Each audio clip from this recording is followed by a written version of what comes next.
দে পাল তুলে দে মাঝি হালা করিস না, ছেড়ে দে নৌকায় আমি যাব মদিনা, ছেড়ে দে নৌকায় আমি যাব মদিনা। ও দয়াল মুর্শিদ যার সখা তার কিসের ভাবনা, মুর্শিদ যার সখা তার কিসের ভাবনা, আমার হৃদয় মাঝে কাবা নয়নে মদিনা, আমার হৃদয় মাঝে কাবা নয়নে মদিনা। দাদা থ্যাংক ইউ। ডান দিকে সবাই বসে যাও, কেউ দাঁড়িয়ে থাকবে না। এবং মেয়েরা যারা আছে, আমাদের ছাত্র পরিষদের মেয়েরা একবার সামনে চলে এসো। আর ছাত্র পরিষদের ছেলেরা যারা আসছো, যারা মিছিলে আসছেন তাদের এই সবাই জন্য রয়েছে আইএসএফ, যাকে বিগত 4 বছরে দেখা যায় না, কোনো কাজে দেখা যায় না, উন্নয়নে দেখা যায় না, রাস্তাঘাটে দেখা যায় না, আলো জ্বালতে দেখা যায় না, কলে জল দিতে দেখা যায় না, মা বোনেদের পাশে থাকতে দেখা যায় না। শুধু ইলেকশনের আগে ছোট ছোট ছোট ছোট পোস্টার চারিদিকে যে দাদা আমি আছি। তা আপনি ভোট নেবেন, আপনি মানুষকে পরিষেবা দেওয়ার প্রতিশ্রুতি দেবেন, সেই বলে বলে লোকের কাছে ভোট চাইবেন, আর যেই ভোট পেয়ে আপনি বিধায়ক হয়ে যাবেন বা আপনি এমপি হয়ে যাবেন, আগামী 4 বছর মানুষের সাথে আপনার কোনো সম্পর্ক নেই। বাংলার মানুষ, ভাঙড়ের মানুষ যথেষ্ট বুদ্ধি ধরে, তারা তাদের পাশেই থাকবে যারা দুঃখে, যারা বিপদে, যারা যে কোনো সমস্যায়। শীত গ্রীষ্ম বর্ষা তৃণমূল কংগ্রেস চেয়ারগুলো দাঁড়িয়ে দাঁড় করে দাও, সবাই বসে পড়ো। আমরা কি বলি, যারা মিছিলে আসছেন আমাদের ছাত্র পরিষদের মেয়েরা মঞ্চের সামনে চলে আসবে। আমাদের ছাত্র পরিষদের আমাদের ছাত্রীরা যারা আছে তাদের বলবো একদম মঞ্চে, সেটা অন্তরের অন্তঃস্থল থেকে বিশ্বাস করে, সেটা মনে করে এবং নিজের জীবন দিয়ে সেটার প্রমাণ পেয়েছে বলেই মমতা বন্দ্যোপাধ্যায়ের সাথে তারা আছে।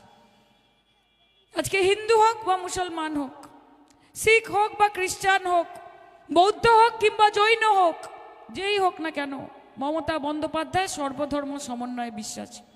তিনি সবাইকে একসাথে নিয়ে চলায় বিশ্বাসী। তিনি এখানে ধর্মের রাজনীতি করতে আসেননি, তিনি এখানে কর্মসংস্থানের রাজনীতি করতে এসেছেন। তিনি জাতের রাজনীতি করতে আসেননি, তিনি ভাতের রাজনীতি করতে এসেছে। কাজে যারা ধর্মের নামে মানুষকে বিভাজিত করার চেষ্টা করছে, যারা হিন্দুর সঙ্গে মুসলমানের দাঙ্গা লাগাতে চাইছে, আর আজকে যারা খুব বড় বড় কথা বলছে মমতা বন্দ্যোপাধ্যায়ের বিরুদ্ধে, তাদেরকে বলবো যে আপনারা নতুন দল তৈরি করুন। সেই দলের নাম হবে অল ইন্ডিয়া বিজেপি দালাল ইউনিয়ন, সেটার নাম হবে অল ইন্ডিয়া বিজেপি দালাল ফ্রন্ট। কারণ আপনারা ধর্মের নাম করে, আপনারা জাতপাতের নাম করে আপনারা বিজেপির দোসর হিসেবে কাজ করছেন। আজকে পশ্চিমবঙ্গে যেরকম মন্দির হতে পারে, পশ্চিমবঙ্গে সেরকমভাবে মসজিদও হতে পারে। আজকে সায়নিকও সেখানে দাঁড়িয়ে, এই মঞ্চে দাঁড়িয়ে যেমন একলা নিতাই গাইতে পারে, ঠিক সেরকম ভাবেই দে দে পাল তুলে দে গাইতে পারে। সায়নী ঘোষের গলা কাঁপে না। কিন্তু যারা আজকে ঈশ্বরের নামে, আল্লাহর নামে নোংরা রাজনীতি করবে বলে বিজেপির দোসর হয়েছে, যারা বিজেপির কাছ থেকে টাকা নিয়ে হিন্দু মুসলমানের মধ্যে বিভ্রাট ঘটানোর চেষ্টা করছে, যারা জেলায় জেলায় দাঙ্গা বাঁধানোর চেষ্টা করছে, তাদের থেকে আমাদেরকে সাবধান থাকতে হবে। আমরা মমতা বন্দ্যোপাধ্যায়ের শিক্ষায় শিক্ষিত, আমরা তার দীক্ষায় দীক্ষিত। আমরা বলি হিন্দু মুসলিম শিখ ईसाई आपस में रहेंगे भाई भाई, साथ चलेंगे भाई भाई, मिलकर लड़ेंगे भाई भाई। কাজে আমাদের এই ঐক্যবদ্ধতা, আমাদের এই ভালোবাসার সম্পর্ক যেন বাইরে থেকে কোনো বহিরাগত এসে নষ্ট না করতে পারে। আর প্রকৃত অর্থে আগামী দিন যদি ভাঙড়ের উন্নয়ন চান, শওকত মোল্লার কি দায়বদ্ধতা রয়েছে? তিনি ক্যানিং পূর্বের বিধায়ক, তিনি ক্যানিং পূর্বের বিধায়ক। আজকে মমতা বন্দ্যোপাধ্যায়, অভিষেক বন্দ্যোপাধ্যায় ওনাকে ভাঙড়ের দায়িত্ব দিয়ে পাঠিয়েছেন অবজারভার হিসেবে। আমাদেরকে বলুন তো, শওকত মোল্লা যা কাজ করেছে ভাঙড়ের জন্য এই কয়েক মাসে, এই 2-3 বছরে, তার 1% সিকিভাগও কাজ আপনাদের এখানকার নির্বাচিত এমএলএ করেনি। আমি লিখে দিতে পারি আজকে, আমি একবার 1 ফুট রাস্তাও করিনি। তো তাদেরকে ভোট দিয়ে জেতাবেন। যারা দাঙ্গায় আছে, বোমায় আছে, গুলিতে আছে, যারা হিংসায় আছে, যারা লুটপাটে আছে, যারা বিভাজনে আছে, তাদের পাশে থাকবেন না উন্নয়নের পাশে থাকবেন? সেই বিচার আগামী দিন ভাঙড়ের মানুষকে করতে হবে। আমার মনে আছে যখন আমি প্রথম এখানে এমপি নির্বাচিত হয়ে আসি, আমার প্রথম সংসদ তহবিলের টাকা আমি পাই। আমি শওকতদাকে জিজ্ঞেস করি যে দাদা কি করা যায় এই টাকা নিয়ে। সবার আগে শওকতদা আমাকে বলে, সায়নী, ভাঙড়ের মানুষের জীবন অন্ধকারে ডুবে যাচ্ছে। এখানে এরা এমন একজন বিধায়ককে নির্বাচিত করেছে যে ভাঙড়ের মানুষের কথা ভাবে না, যে ভাবে না যে রাস্তায় আলো নেই, যে ভাবে না যে কলে ঘরে জল নেই। কাজে আমাদের ভাঙড়ের মানুষের জীবন, তাদের পাড়া, তাদের রাস্তা, তাদের বাজারকে আলোকিত করতে হবে। এবং আমরা 2 বছরের সংসদ তহবিল দিয়ে গোটা ভারতে, গোটা ভাঙড়ে আমরা মিনিমাস্ট লাইট লাগিয়েছি। এটা কার ডিসিশন? এটা কার পরিকল্পনা? এটা শওকত মোল্লার পরিকল্পনা। আজকে যে রাস্তাগুলো দিয়ে যখন যাবেন, বাজারগুলোর মাঝখান দিয়ে যখন যাবেন, যে মিনিমাস্ট আলোগুলো জ্বলবে, সেটা নওশাদ সিদ্দিকীর করা নয়, সেটা আইএসএফ এর করা নয়, সেটা শওকত মোল্লার করা, সেটা মমতা বন্দ্যোপাধ্যায়ের করা, সেটা অভিষেক বন্দ্যোপাধ্যায়ের করা। কাজে উন্নয়নের জন্য ভোট দিন। আগামী দিন একটা পরিষ্কার পরিচ্ছন্ন ভাঙড়ের সমাজের জন্য ভোট দিন। আগামী দিন এই ছোট ছোট ভাই বোনেরা যারা বসে আছে তাদের উজ্জ্বল ভবিষ্যতের কথা ভেবে ভোট দিন। এখানে আমার অনেক গুরুজনরা বসে আছেন, আসসালামু আলাইকুম। আপনাদেরকে আমার একটাই বলার, আপনারা আছেন, আরও বহু বছর আমাদের সঙ্গে থাকুন, কিন্তু পরবর্তী প্রজন্মের ভবিষ্যৎটা সিকিওর করে দিয়ে, নিশ্চিত করে দিয়ে যেতে হবে। এবং সেই জন্য এই আইএসএফ এর মতো গাদ্দার একটা পার্টি যারা বিজেপির সঙ্গে হাতে হাত মিলিয়ে হ্যান্ড ইন গ্লাভস চলে এবং মুখে বড় বড় কথা বলে, তাদেরকে এখান থেকে বার করতে হবে।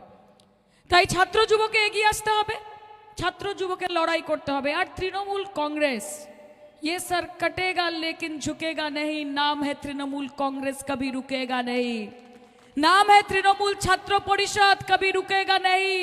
नाम है तृणमूल युव कांग्रेस, इसका सर कभी झुकेगा नहीं। যারা বড় বড় কথা বলে মমতা বন্দ্যোপাধ্যায়ের ব্যাপারে, যারা মাননীয় মুখ্যমন্ত্রী বলতে চান না, যারা মমতা মমতা বলেন, মমতা দিদিও বলেন না, মমতা ব্যানার্জিও বলেন না, বলেন মমতা মমতা, তাদেরকে বলবো যে মমতার ক্ষমতা এখনো দেখা বাকি। এবং 2026-এ মমতার ক্ষমতা মমতা তোমাদের দেখিয়ে দেবে কি এক নারী সফেদ শাড়ি হাওয়াই চপ্পল সব পে ভারী। মোদিজি, আপনার তো খবর আছেই, কারণ খেলা হবে। আর ভাঙড়ে বলে রাখি যে ঠান্ডা ঠান্ডা কুল কুল 2026-এ ভাঙড়ে ফুটবে জোড়া ফুল, জিতবে শুধু তৃণমূল এবং তৃণমূল কংগ্রেসের এমএলএ নিয়ে আগামী দিন ভাঙড়ের উন্নয়নের জনজোয়ার চলবে। আগামী দিন ভাঙড়ে উন্নয়নের কারোবার চলবে। यहाँ पे मोहब्बत की दुकान होगी, नफरत का कारोबार नहीं होगा। এখানে উন্নয়ন হবে, ডেভেলপমেন্ট হবে। কাজে পাশে থাকুন, পাশে থাকুন। আর মমতার দিকে নিয়ে আলাদা করে কি বলবো कि रोशनी चांद से होती है सितारों से नहीं, मोहब्बत दीदी से होती है कोई शाह या मोदी से नहीं। এটাই তো, আর কি বলবো।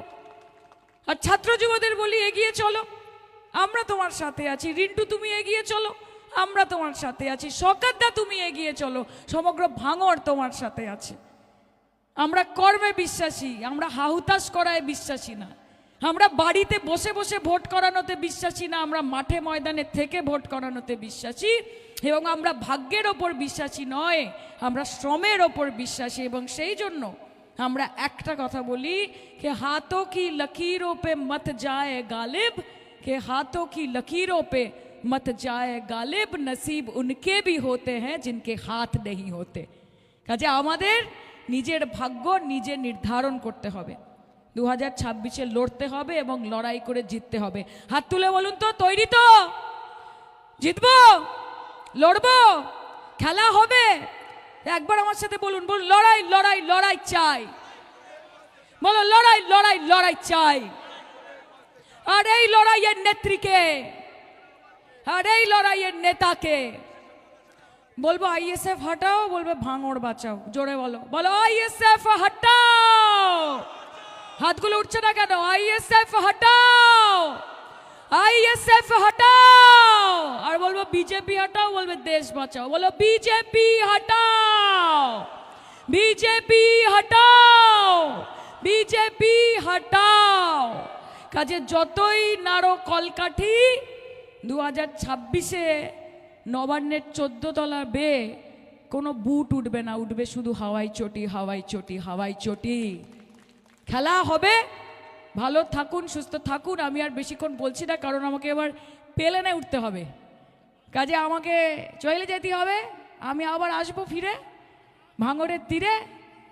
ওদে দে পাল তুলে দে মাঝি হালা করিস না, ছেড়ে দে নৌকায় আমি যাব মদিনা, ছেড়ে দে নৌকায় আমি যাব মদিনা। ও দয়াল মুর্শিদ যার সখা তার কিসের ভাবনা, মুর্শিদ যার সখা তার কিসের ভাবনা, আমার হৃদয় মাঝে কাবা নয়নে মদিনা, আমার হৃদয় মাঝে কাবা নয়নে মদিনা। দাদা থ্যাংক